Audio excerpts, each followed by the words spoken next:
So for those of you hoping the iPad 10 would be this major redesign for the budget iPads, unfortunately that's not going to be the case according to this new report.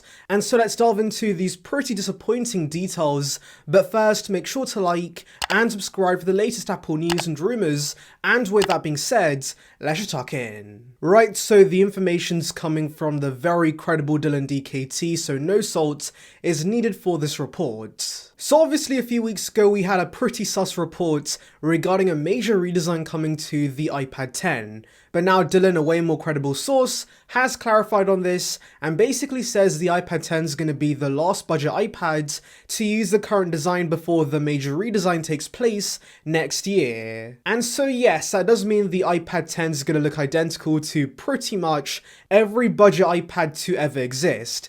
There's going to be a home button, there's going to be pretty thick bezels, and also there's going to be a lightning port. But I think the biggest bummer that comes out of this is of course the display not being laminated.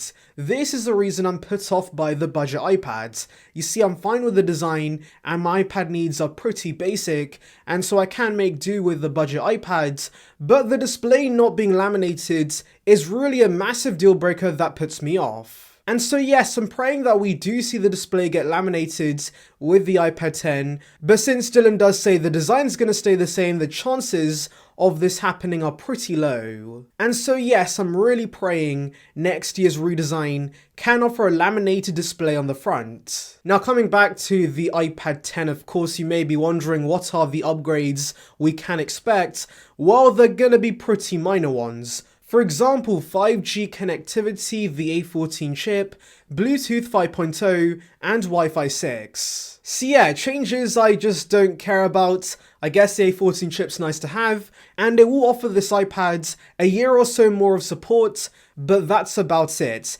Every other upgrade is really not that groundbreaking. But to be fair, the budget iPad was never really an exciting product. It was always offering pretty minor changes compared to the rest of the iPad range, and so as long as Apple can keep prices relatively the same with the budget iPads, I can't complain too much about these changes. But coming to the 2023 redesign real quick, this should be a pretty major update in my opinion, because of course, previous reports have suggested the iPad Pro and the iPad Air design could come down to the budget iPads. And so if we saw that at around $400, that would be a fantastic deal. But guys, tell me in the comments below, are you planning to buy the iPad 10? Anyways, thank you for watching guys. Make sure to like and subscribe for the latest Apple news and rumours. Check out the video in the card above on details regarding the iPad Pro with the M2 chip.